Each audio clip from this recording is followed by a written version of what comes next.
kita akan memulai ibadah pada petang sore hari ini.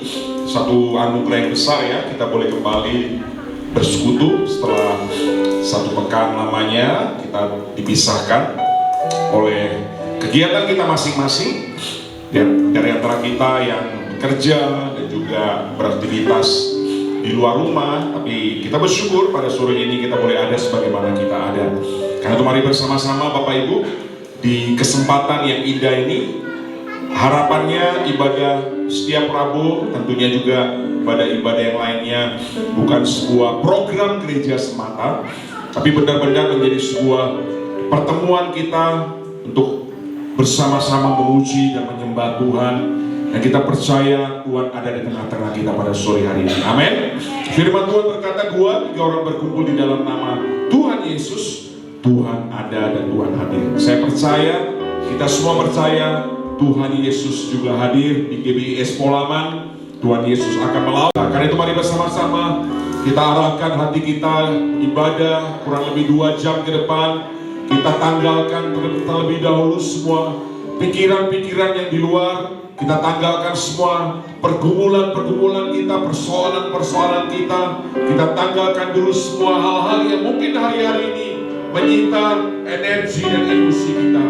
Dan mari bersama-sama kita arahkan hati kita untuk memuji dan menyembah Tuhan. Seperti halnya Maria yang datang di bawah kaki Tuhan, menyendengkan telinganya kepada Tuhan, membuka hatinya kepada Tuhan untuk menerima sabda firman Tuhan. Kami mengucap syukur pada sore hari ini ya Tuhan. Satu anugerah yang besar yang boleh kami nikmati bersama, terlebih khusus bagi jemaat-Mu, umat-Mu di GBIS Polaman. Tuhan, terima kasih buat hari-hari di mana kami boleh melihat, kami boleh merasakan kebaikan Tuhan. Kami boleh menikmati berkat-berkat yang daripada-Mu ya Tuhan. Sehingga kami boleh ada sampai dengan sore hari ini, tanggal 19 Februari 2025. Bahwa kasih dan setia Tuhan tidak pernah meninggalkan kami. Tuhan, Kau yang melayakkan hamba-hamba-Mu yang melayani pada sore hari ini. Sucikan dan kuduskan, ampuni kami Tuhan, supaya persembahan kami, pelayanan kami bukan menjadi pelayanan yang tertolak, tapi menjadi satu pelayanan yang berkenan dan menyenangkan hati-Mu. Engkau memberkati jemaat-Mu yang hadir. Tutup bungkus kami dengan sekinah glory-Mu ya Tuhan. Biarlah Kau yang bersemayam di atas pujian dan sembah kami. Kami juga berdoa buat keluarga besar kami, orang-orang yang kami kasihi, yang tidak bersama dengan kami. Lebih khusus bagi hamba-Mu Bapak Pendeta Denny yang sedang bertugas di kota Semarang. Kau juga memberkati hamba-Mu ya Tuhan, dimanapun hamba-Mu berada. Biarlah melalui pekerjaan dan juga apapun yang hamba-Mu kerjakan, nama-Mu juga dipermuliakan. Terima kasih Tuhan. Tutup bungkus tempat di mana kami berbincang. Kau memberkati alat-alat musik, instalasi listrik, dan semua multimedia. Kau berkati Tuhan, menjadi perkenanan di hadapan-Mu. Kami siap memuji dan menyembah Tuhan di dalam nama Tuhan Yesus. Mari yang siap memuji dan menyembah Tuhan bersama katakan amin. Puji Tuhan. Bapak Ibu bisa duduk kembali.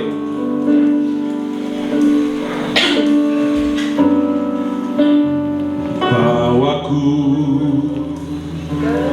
ke gunung kudus-Mu, di tempat kediaman-Mu.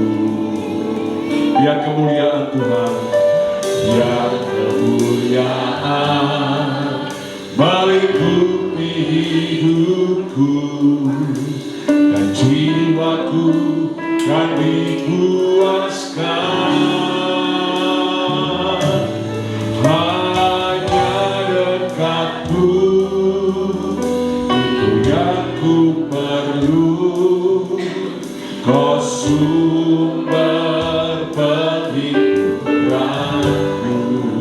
Katakan, Kau yang ubahkan air mataku, tembayan bermata air, sebab itu memuji-Mu, Engkau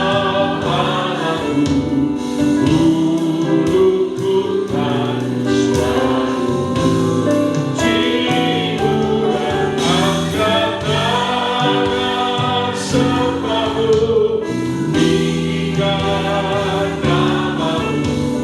Yesus, kemuliaan bagimu. Sekali lagi dengan segala kerinduan ku katakan bahwa kami Tuhan, bawaku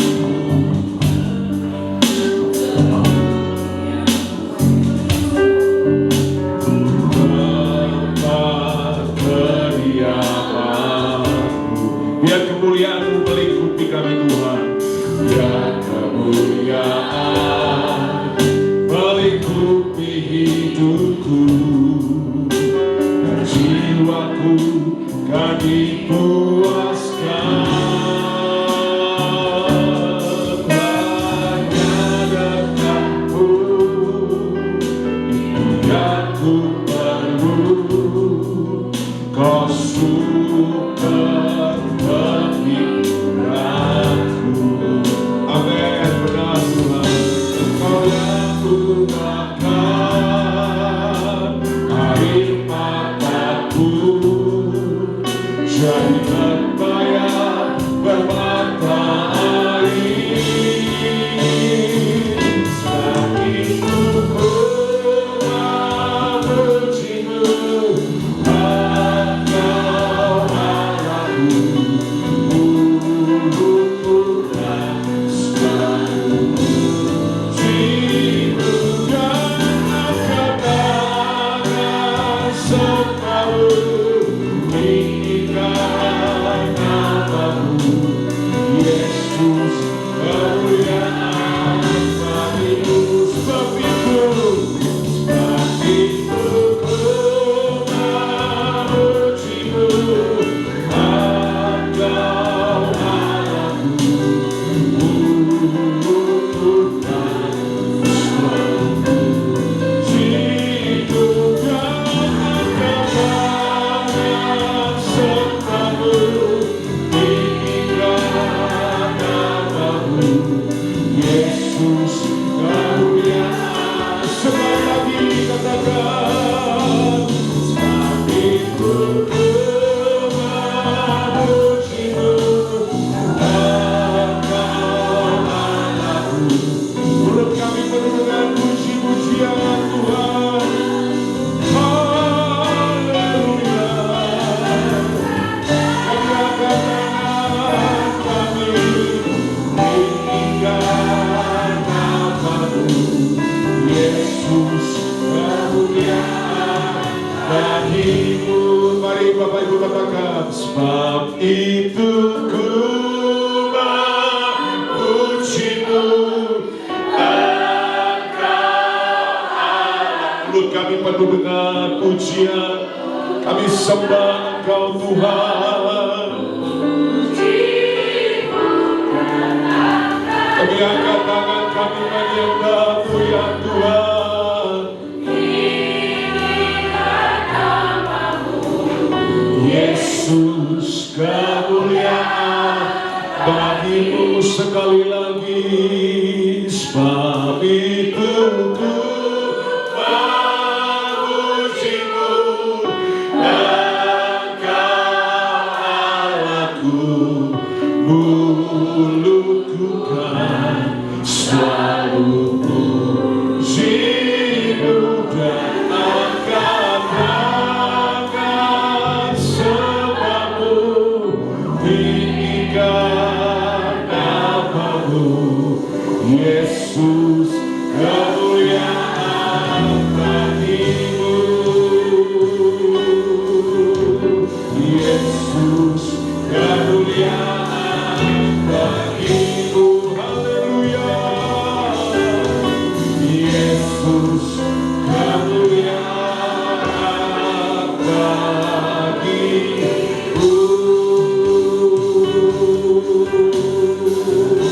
Haleluya.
ucapkan pujian. Haleluya. Hadiratnya ku rasa bahagia. Kami menikmati hadirat-Mu ya Tuhan. Ada damai sejahtera.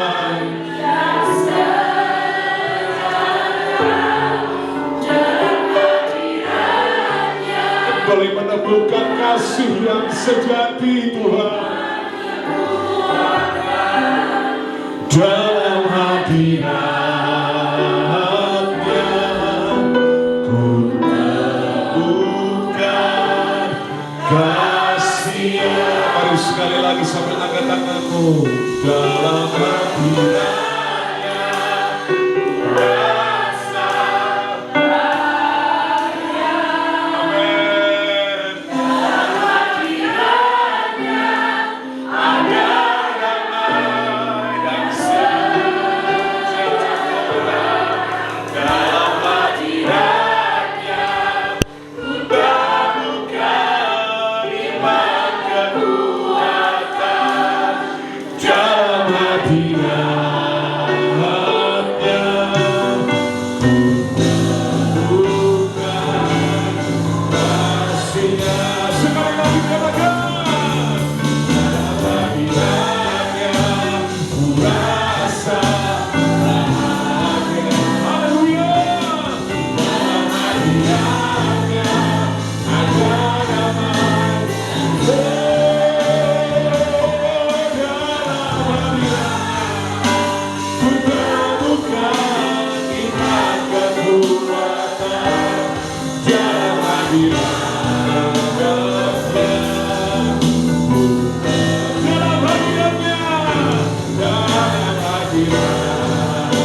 sukacita lagi pada sore hari ini, amin. Karena kita percaya Raja di atas segala raja ada di GBS Pelabuhan, amin. Raja di atas segala raja, Yesus Tuhan, mari kita sambut dengan sukacita bagi Dia, haleluya. Tepuk tangan luar biasa bagi Tuhan kita, haleluya.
Datang dan berserah, ku nyatakan Kau yang berkuasa dalam gelap, Kau setia, Kau cahaya hidupku. Kau kuatkan, Kau kuatkan aku bertahan, amin. Kau harapan dalam kesesakan, Kau buktikan kesetiaanmu, Tuhan. Engkau Allah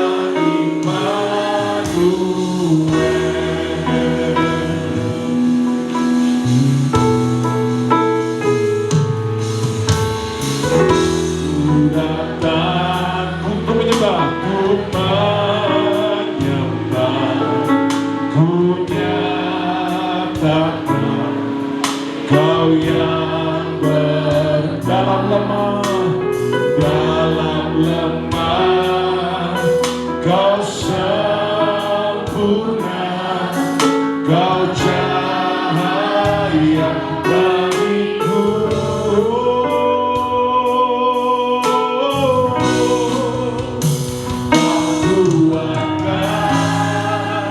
Aku bertahan. Kau harapkan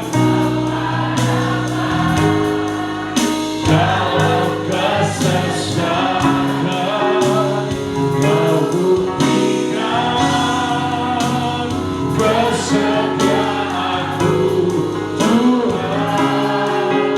Engkau imanku yang kuatkan. Aku bertahan. Engkaulah harapan kami ya Tuhan. Engkaulah jawaban kami, Engkaulah kekuatan kami, Engkaulah kota benteng kami. Amin. Kesetiaanmu, Tuhan, Engkau sekali lagi kau kuatkan. Aku akan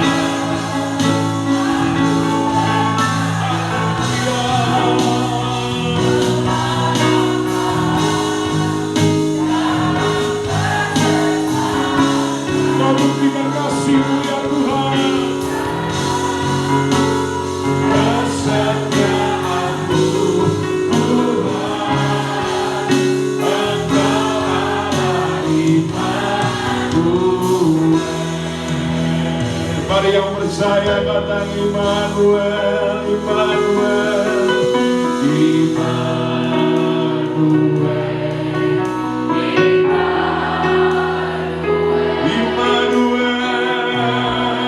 Yang percaya katakan Immanuel,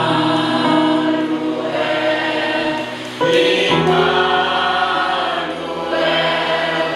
Engkau besertaku. Kau tidak pernah meninggalkan kami Tuhan.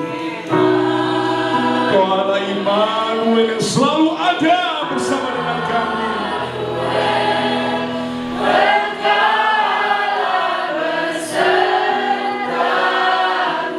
Mari sambil bangkit berdiri sekali lagi dengan lembut, dengan imanmu, perkatakan Immanuel, terima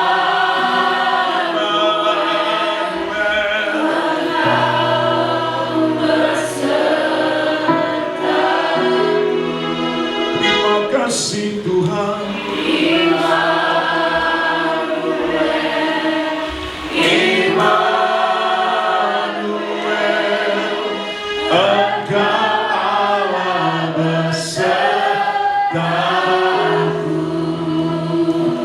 Bagi Tuhan tak ada yang mustahil. Yes Lord. Bagi Tuhan tak ada yang tak mungkin.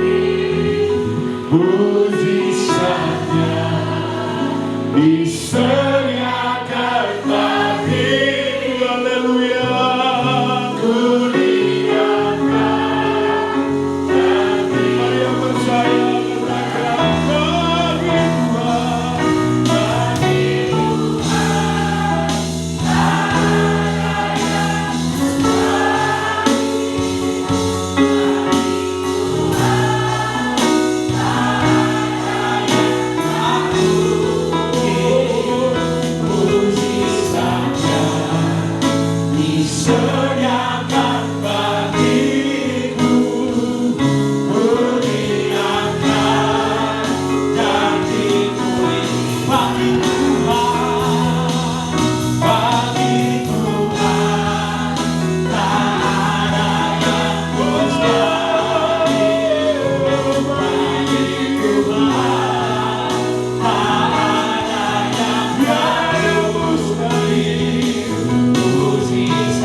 Terima kasih Tuhan, kami bersyukur Tuhan buat sore yang indah ini.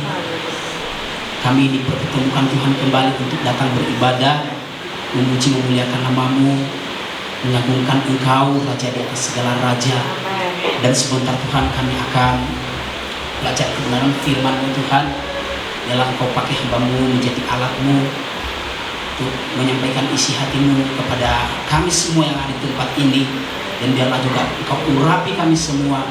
Berikan kami Tuhan kekuatan, berikan kami semangat untuk kami tetap Tuhan bisa mendengarkan dan melakukan firman-Mu dengan baik.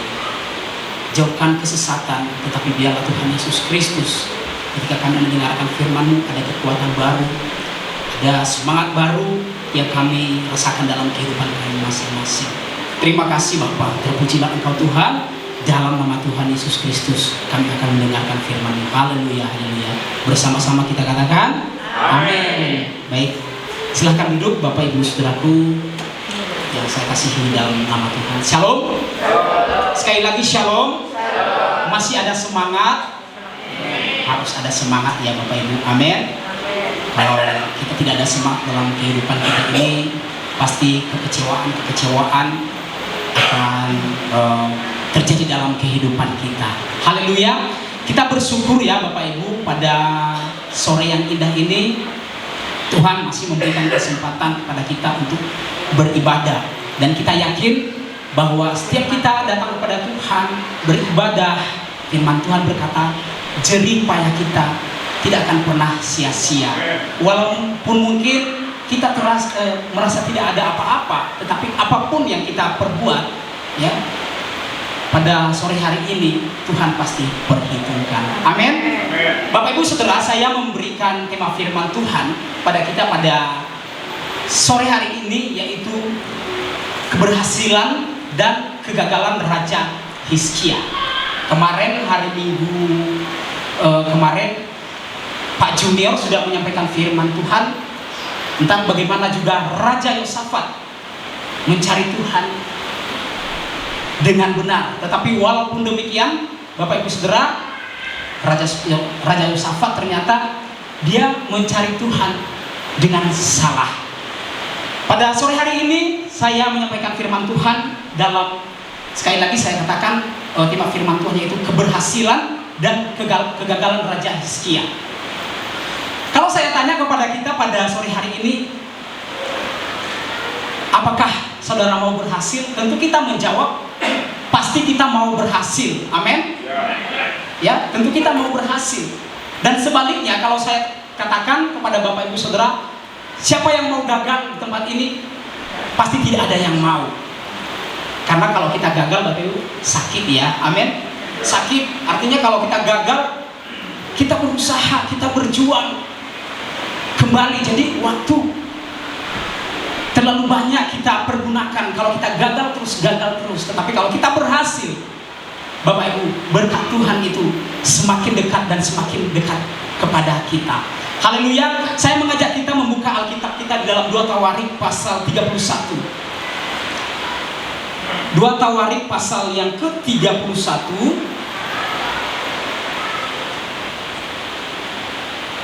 ayat yang ke-20 sampai 21. 2 Tawarik pasal 31 ayat yang ke-20 sampai 21. Saya ingin bersama-sama kita membacakan firman Tuhan ini dalam hitungan yang ketiga. 1, 2, 3 ya. Demikianlah perbuatan Hizkia di seluruh Yehuda. Ia melakukan apa yang baik, apa yang jujur, dan apa yang benar di hadapan Tuhan Allahnya dalam setiap usaha yang dimulainya untuk pelayanannya dan untuk pelaksanaan Taurat dan perintah Allah. Ia mencari Allahnya, semuanya dilakukannya dengan segenap hati, sehingga segala usahanya berhasil. Haleluya. Bapak Ibu Saudaraku, firman Tuhan ini memang terinspirasi ya. Kan kalau kami doa pagi tempat ini, Bapak-bapak meminta kami para pelayan Tuhan, kami kan setiap pagi itu membaca Alkitab satu pasal satu hari. Sebenarnya kurang tapi nggak apa-apa ya, satu pasal satu hari. Jadi para bapak-bapak minta kepada kami, para ibu, supaya mengupas sedikit tentang firman Tuhan tersebut, supaya ada perenungan nanti ketika pulang, ya. Jadi firman Tuhan ini sebenarnya sudah saya sampaikan di doa pagi kami. Siapa yang mau datang, monggo, ya. Jam 4 pagi setiap hari kecuali hari Minggu.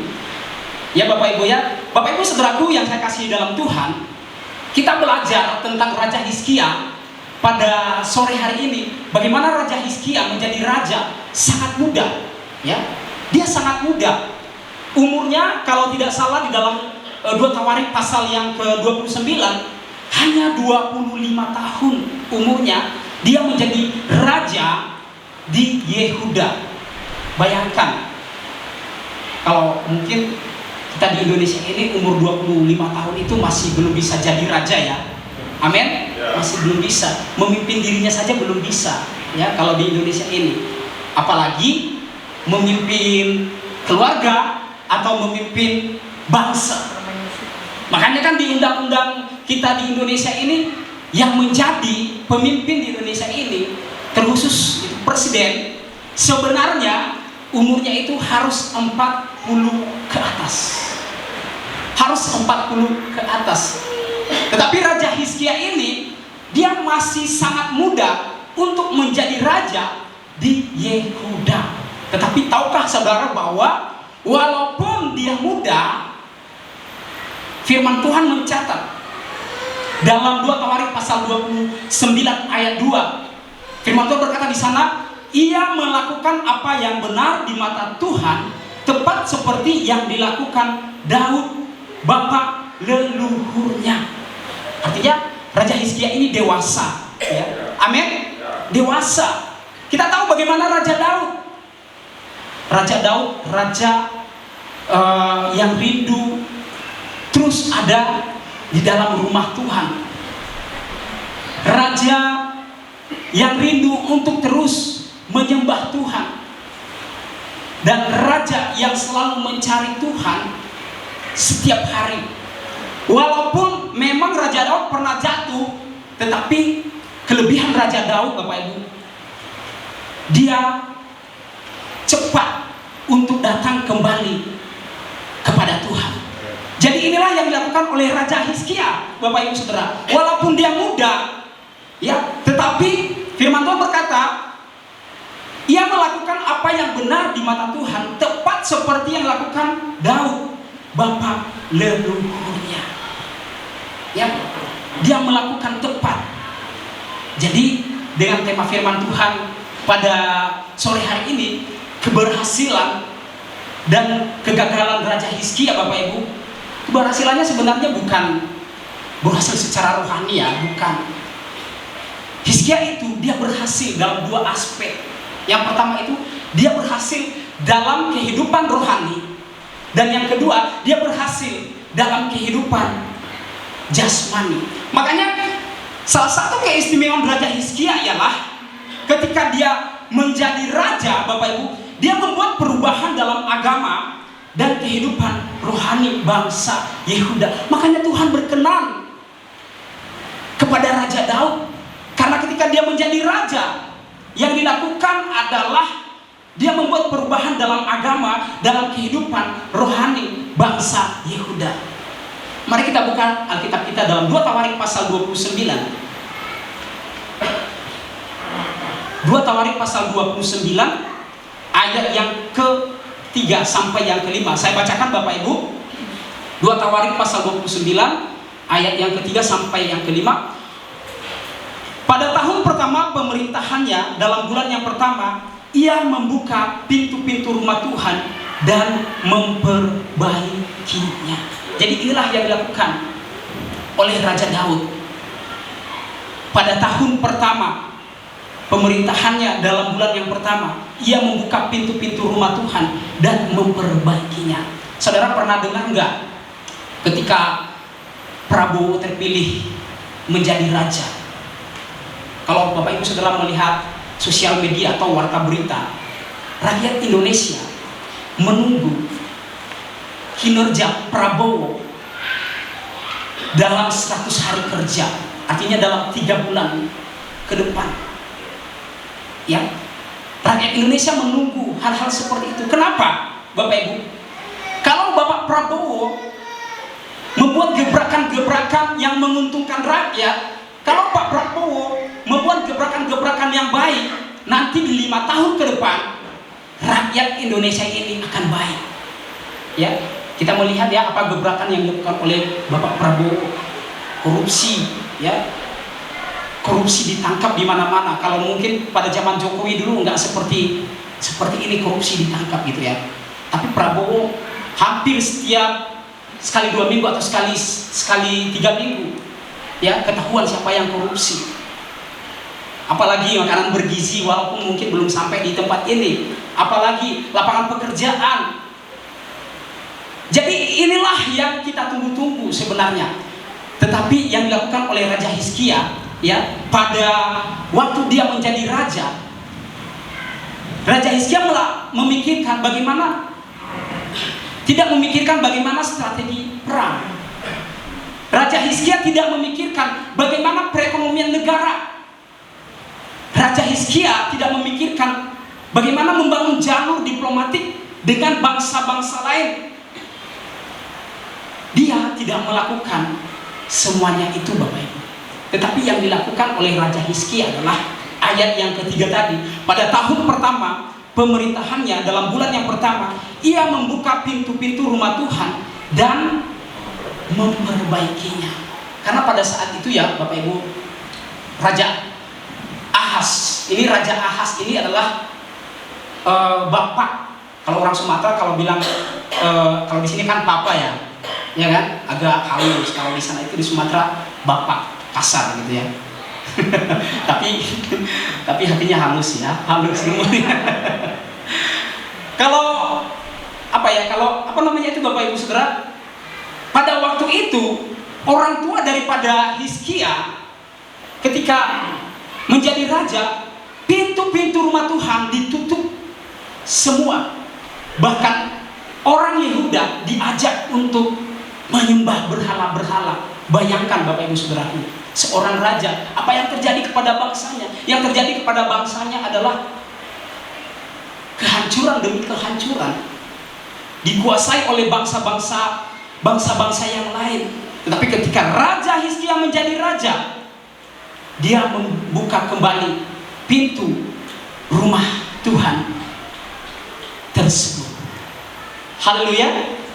Jadi kita harus tetap yang kita awali dalam kehidupan kita Bapak Ibu setiap pagi itu, sehatnya sebenarnya pernah saya katakan adalah mengutamakan Tuhan, memprioritaskan Tuhan dalam kehidupan kita. Karena berkatnya luar biasa. Ya, kalau kita memprioritaskan Tuhan.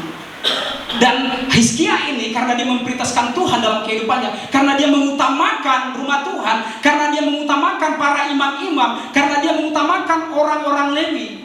Bapak Ibu, Hizkia itu sungguh luar biasa. Saya katakan tadi bahwa berkat yang diterima oleh Hizkia itu tidak tanggung-tanggung, berkat jasmani dan berkat rohani. Bapak Ibu Saudara, apakah hal yang sama juga berlaku dalam kehidupan kita? Apakah prioritas yang penuh dalam hidup kita? Apakah yang penting dalam pekerjaan kita? Apakah yang penting dalam pelayanan kita? Ya, apa yang penting? Apakah Tuhan? Atau mungkin skill kita supaya lebih bertambah? Bapak Ibu, semuanya itu memang perlu, tapi yang kita utamakan seperti yang dilakukan oleh Raja Hizkia ini. Contoh dalam pelayanan, ternyata tidak semua dalam pelayanan mementingkan Tuhan. Tidak semua dalam pelayanan mementingkan Tuhan, Bapak Ibu. Ada orang yang melayani hanya untuk hanya untuk dapat Tuhan. Ada orang yang melayani hanya untuk bagaimana supaya dia dilihat orang. Ada orang melayani hanya bagaimana supaya hobinya tersalurkan. Itu adalah pemikiran yang salah, Bapak Ibu. Jadi sekali lagi, Raja Hizkia ini berhasil, salah satu yang membuat dia berhasil adalah ia membuka pintu-pintu rumah Tuhan dan memperbaikinya. Ayat yang keempat, 2 Tawarik pasal 29 ayat keempat, ia mendatangkan para imam dan orang-orang Lewi dan mengumpulkan mereka di halaman sebelah timur. Ayat 5, katanya kepada mereka, dengarlah orang-orang Lewi, sekarang kuduskanlah dirimu dan kuduskanlah rumah Tuhan Allah nenek moyangmu, keluarkanlah kecemaran dari tempat kudus. Bayangkan Bapak Ibu, dia mengajak. Kalau Bapak Gembala kita, ya tentu memang mengajak kita ya, bagus. Tetapi ada loh gembala Bapak Ibu tidak mengajak. Yang penting ada uang, aman. Ada seperti itu Bapak Ibu. Tapi kita bersyukur di tempat ini, ya Bapak Gembala kita yang menggembalakan kita, ya rela berkorban banyak ya, amin. Mengajak kita supaya kita datang kepada Tuhan. 4 langkah mencari Allah dalam keberhasilan Hizkia, ya. Yang memang yang pertama tadi sudah kita tahu ya, bahwa ketika dia menjadi raja, dia membuat gebrakan, membuka pintu rumah Tuhan. Dan selanjutnya 4 langkah mencari Allah dalam keberhasilan Hizkia. Yang pertama itu, coba kembali lagi kita lihat di dalam 2 Tawarik pasal 32 ayat yang ke-20 tadi Bapak Ibu. Maaf, 2 Tawarik pasal 31 ayat ke-20 tadi saya bacakan. Demikianlah perbuatan Hizkia di seluruh Yehuda, ia melakukan apa yang baik. Jadi inilah kunci seterusnya yang dilakukan oleh Raja Hizkia. Dia melakukan apa yang baik. Ada istilah mengatakan baik di mata manusia belum tentu baik di mata Tuhan. Tetapi yang dilakukan oleh Raja Hizkia ini baik di mata Tuhan. Dia melakukan apa yang Tuhan inginkan. Dia melakukan apa yang Tuhan mau dalam kehidupannya.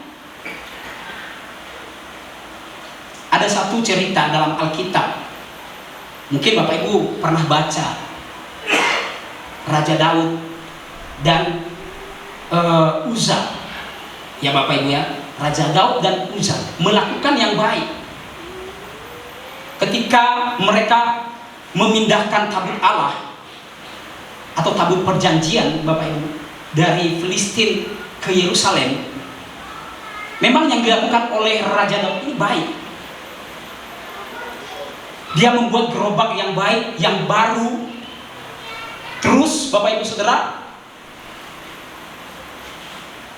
dia menyuruh yaitu orang-orang untuk membawanya pakai kuda. Memang baik, tetapi di mata Tuhan itu tidak baik Bapak Ibu. Karena peraturan yang Tuhan berikan kepada bangsa Israel kalau membawa tabut perjanjian Tuhan itu, yang pertama itu harus orang Lewi. Yang kedua itu harus digotong, tidak boleh pakai gerobak. Tetapi Raja Daud melanggar peraturan tersebut. Memang baik kalau kita melihat secara kasat mata, tetapi di mata Tuhan belum tentu baik. Selanjutnya juga yang dilakukan oleh Uza, kan karena gerobak kan, tabut perjanjian Tuhan itu ada dalam gerobak, terus kereta kuda yang membawa. Pas ditanjakan Bapak Ibu, kereta ini miring gitu ya, hampir jatuh tabut perjanjian itu. Uza menolong kereta tersebut, menahan, ya, menahan sehingga Uza itu Bapak Ibu Saudaraku, firman Tuhan berkata, Tuhan membunuh Uza tersebut. Karena tidak melakukan peraturan yang mungkin di mata kita baik, yang menolong, tetapi di mata Tuhan tidak seperti itu. Baik Bapak Ibu yang dilakukan oleh Raja Hizkia, tidak meleset, ya, tidak meleset sedikit pun yang dilakukan oleh Raja Hizkia. Apa keberhasilan selanjutnya yang dilakukan oleh Raja Hizkia? Kalau kita melihat selanjutnya, ia melakukan apa yang baik, apa yang jujur. Ya, ia melakukan apa yang jujur. Kalau di sini kita pasti jujur ya, amin. Oh enggak amin, cuman Pak Febro yang jujur. Sekali lagi semua kita di sini jujur, amin? Amin. Pasti. Kita di sini banyak yang berjualan, ya kan? Ya, jujur Bapak Ibu. Jadi inilah yang Tuhan mau dalam kehidupan kita. Karena kalau kita memiliki integritas, kejujuran itu sangat baik, Bapak Ibu. Ada satu cerita Bapak Ibu, seorang bos perusahaan sedang mencari general manager dalam perusahaannya karena general manager yang lama sudah dipecat, ya. Jadi maka dengan itu untuk mencari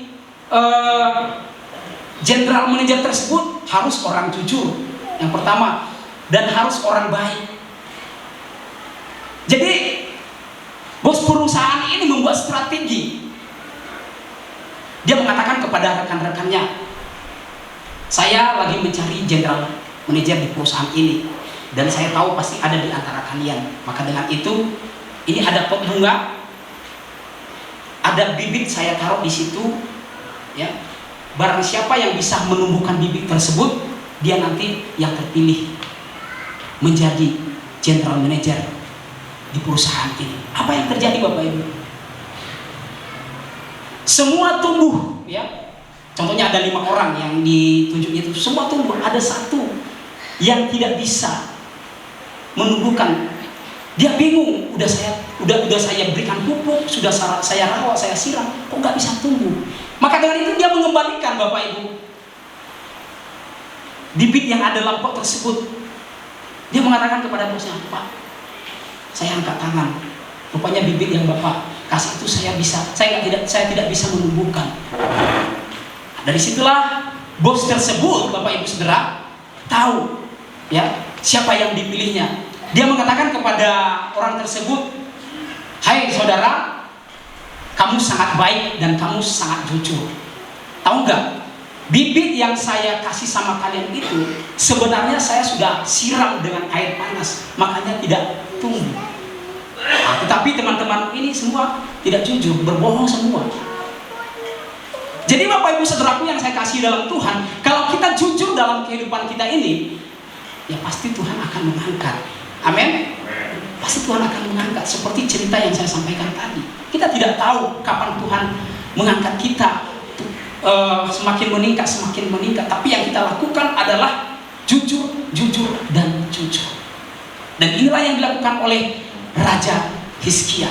Selanjutnya kunci keberhasilan Raja Hizkia, ia melakukan apa yang benar. Ulangan pasal 6 ayat 18, haruslah engkau melakukan apa yang benar dan baik di mata Tuhan, supaya baik keadaanmu dan engkau masuki dan menduduki negeri yang baik yang dijanjikan Tuhan dengan sumpah kepada nenek moyang.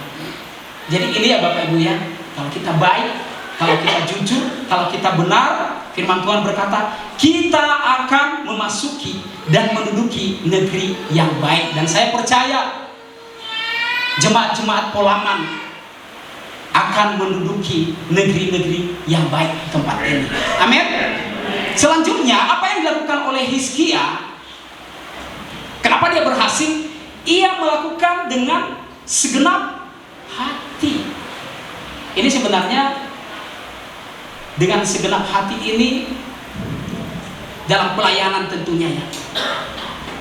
Dalam pelayanan melihat, oh apakah ini segenap hati atau tidak, atau karena ada PK gitu ya dalam pelayanan. Kalau contohnya, maaf ya, kalau ada PK semangat, nggak ada PK nggak ada semangat, itu namanya tidak segenap hati Bapak ya. Dalam 2 Tawarik, dalam Kolose pasal 3 ayat 23, apapun juga yang kamu perbuat, perbuatlah dengan segenap hatimu seperti untuk Tuhan dan bukan untuk manusia. Jadi 4 poin ini yang dilakukan oleh Raja Hizkia Bapak Ibu, makanya dia berhasil ya, makanya dia berhasil. Nanti kalau kita melihat di dalam 2 Tawarik pasal 32 ayat 27 sampai 28, kekayaan Raja Hizkia, saya bacakan Bapak Ibu, di sini tertulis ya. Hizkia mendapat kekayaan dan kemuliaan yang sangat besar. Ia membuat perbendaharaan untuk emas, perak, batu permata yang mahal-mahal, rempah-rempah, perisai-perisai dan segala macam barang yang indah-indah, juga tempat perbekalan untuk hasil gandum, untuk anggur dan minyak, dan kandang-kandang untuk berbagai jenis hewan besar, dan kandang-kandang untuk kawanan kambing domba. Bayangkan kekayaan Raja Hizkia, sungguh luar biasa. Inilah keberhasilannya. Tetapi Bapak Ibu, di dalam keberhasilan kita tidak boleh lupa, pasti ada banyak ujian-ujian, pasti ada banyak cobaan-cobaan yang Hizkia alami. Sekarang kita membahas kegagalan Raja Hizkia. Mari kita buka di dalam 2 Tawarik, ya, 2 Tawarik pasal yang ke-32 ayat yang pertama. Dari sinilah permulaan kegagalan Raja Hizkia.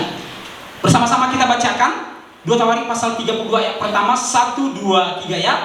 Setelah peristiwa yang menunjukkan kesetiaan Hizkia itu, datanglah Sanherib Raja Asyur menyerbu Yehuda. Ia mengepung kota-kota berkubu dan berniat merebutnya. Ya, saya bacakan kembali. Setelah peristiwa yang menunjukkan kesetiaan Hizkia itu, ya, Hizkia tokoh yang setia rupanya, ya. Dalam hal apa dia setia? Kita sudah membahas tadi banyak kesetiaan Hizkia. Dia mengurus rakyatnya dengan baik. Dia membuat ini dan itu untuk Tuhan. Itulah kesetiaan Raja Hizkia. Tetapi Bapak Ibu Saudara, ya, kalau kita amati apa yang terjadi setelah Hizkia menunjukkan kesetiaannya kepada Tuhan, ada masalah, ya, ada persoalan, ada pergumulan yang dia hadapi. Di sana dikatakan, setelah peristiwa yang menunjukkan kesetiaan Hizkia itu, datanglah Sanherib Raja Asyur menyerbu Yehuda. Ia mengepung kota-kota berkubu dan berniat merebutnya. Jadi orang yang setia, ya Bapak Ibu ya, jangan nanti Bapak Ibu Saudara, aku sudah setia, kenapa ya ada pergumulan, kenapa ya ada badai, kenapa ada persoalan dalam kehidupan kita ini. Tidak menjamin Bapak Ibu, kalau kita setia tidak ada masalah. Orang yang percaya dan orang yang tidak percaya, semua pasti akan mengalami pergumulan. Tetapi yang membedakan kita Bapak Ibu, kalau orang yang tidak percaya, kalau ada pergumulan pasti jatuh, ya. Tapi kalau kita yang percaya, kalau ada pergumulan, badai, persoalan, firman Tuhan mengatakan tidak sampai tergeletak kehidupan kita, Bapak Ibu Saudara, ya. Jadi inilah masalah yang dialami oleh Raja Hizkia, Bapak Ibu. Ini adalah masalah. Tetapi walaupun seperti itu, masalah yang besar dihadapi, masalahnya besar loh Bapak Ibu ya. Asyur yang dihadapi, ya, satu negara yang dihadapi. Asyur itu pada saat itu adalah negara besar, ya. Walaupun negara besar, tapi Raja Hizkia tidak gagal Bapak Ibu. Ternyata dia tidak gagal. Ya, kita lihat dalam 2 Tawarik pasal 32 ayat 20 sampai 22, saya bacakan.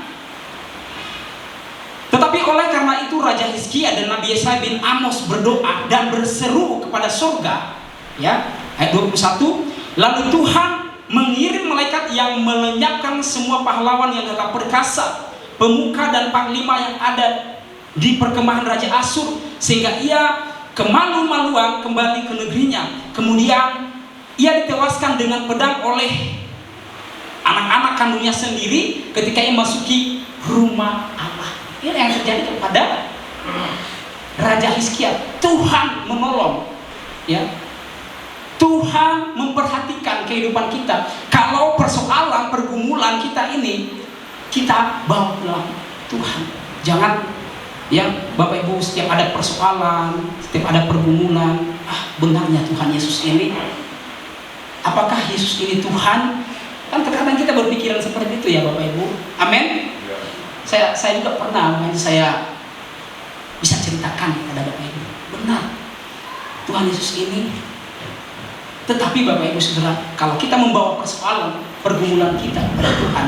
Ya, kita lihat tadi Hizkia ini bukan prajuritnya yang melawan Asyur, bukan, tetapi malaikat-malaikat Tuhan yang turun tangan untuk menghabisi Raja Asyur tersebut. Dan Raja Hizkia dengan persoalan pergumulan yang besar, tapi dia tidak pernah gagal. Amin. Persoalan yang kedua yang dialami oleh Raja Hizkia, ya, Raja Hizkia jatuh sakit dan mau mati. Ya, kalau kita mungkin kalau sudah sakit pasti adalah sungut-sungut, ya. Haleluya, pasti ada. Tapi Hizkia tidak loh, Bapak Ibu, sama sekali tidak ada sungut-sungut. Coba kita lihat ya di dalam 2 Raja-Raja. 2 Raja-Raja pasal 20.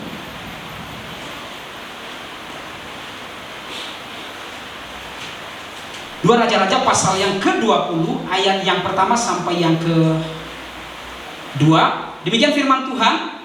Hizkia sakit dan disembuhkan. Pada hari-hari itu Hizkia jatuh sakit dan hampir mati. Lalu datanglah Nabi Yesaya bin Amos dan berkata kepadanya, beginilah firman Tuhan, sampaikanlah pesan terakhir kepada keluargamu, sebab engkau akan mati, tidak akan sembuh lagi. Sudah divonis, ya. Sudah divonis oleh Nabi Yesaya. Dia mengatakan, sampaikanlah pesan terakhir kepada keluargamu, sebab engkau mati dan tidak akan sembuh lagi. Tahukah saudara, Bapak Ibu Saudara, bahwa dengan hal itu pun Raja Hizkia tidak gagal dalam kehidupannya. Dia tidak gagal, dia tidak bersungut-sungut.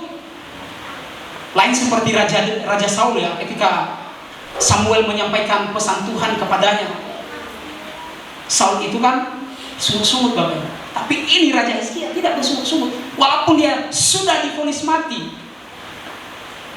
dia tidak bersungut-sungut. Apa yang dilakukan? Ayat yang kedua. Lalu Hizkia memalingkan mukanya ke arah dinding dan ia berdoa pada Tuhan. Ini yang dilakukan. Maka dengan itu saya mengajak kita, Bapak Ibu, setiap ada persoalan, setiap ada pergumulan yang berat, pergumulan yang ringan, mari kita belajar membawa pergumulan tersebut kepada Tuhan. Ya, walaupun mungkin hari ini belum Tuhan jawab setiap pergumulan kita, tapi mari kita yakini bahwa walaupun dia tidak menjawab, dia akan memberikan kekuatan kepada kita. Dia akan memberikan semangat kepada kita untuk menanggung penderitaan, pergumulan kita tersebut. Dia tidak mengecewakan kita. Dia tidak meninggalkan kita, Bapak Ibu. Pergumulan terkadang penting dalam kehidupan kita, Bapak. Ya, itulah suatu batasan-batasan supaya kita tidak sombong, supaya kita tidak tidak memegahkan diri. Ya, walaupun pergumulan yang dihadapi oleh Raja Hizkia, tapi dia tidak menyerah, dia tidak gagal. Tetapi yang satu ini, Bapak Ibu, dia gagal. Tentang apakah itu? Itu tentang masalah kenyamanan. Ya, dia tidak sadar, Bapak Ibu, bahwa kekayaannya itu, bahwa hartanya itu membuat sakit hati Tuhan. Dia menganggap biasa-biasa saja. Dia sudah aman. Hartanya banyak, ternaknya banyak. Apa? Mungkin mobilnya banyak. Ya kalau zaman sekarang ya. Ya, dia tidak sadar. Apa kesalahan Raja Hizkia pada saat itu? Pada saat itu kesalahan Raja Hizkia, Bapak Ibu Saudara, memang Tuhan sudah memberikan harta yang begitu banyak kepada Raja Hizkia. Dia tidak sadar pada saat itu orang Babel datang, ya, ke istananya. Orang Babel datang ke Yerusalem melihat bagaimana keadaan Hizkia, karena pada saat itu kan sakit, ya. Tetapi apa yang dilakukan oleh Hizkia? Bukan menceritakan kebaikan Tuhan yang dilakukan oleh Hizkia. Seharusnya kan dia harus menceritakan kebaikan Tuhan. Tetapi Bapak Ibu Saudaraku yang saya kasih dalam nama Tuhan, dia tidak menceritakan tentang hal itu. Tapi yang dilakukan adalah dia membawa pegawai-pegawai Babel itu untuk memperlihatkan kekayaan.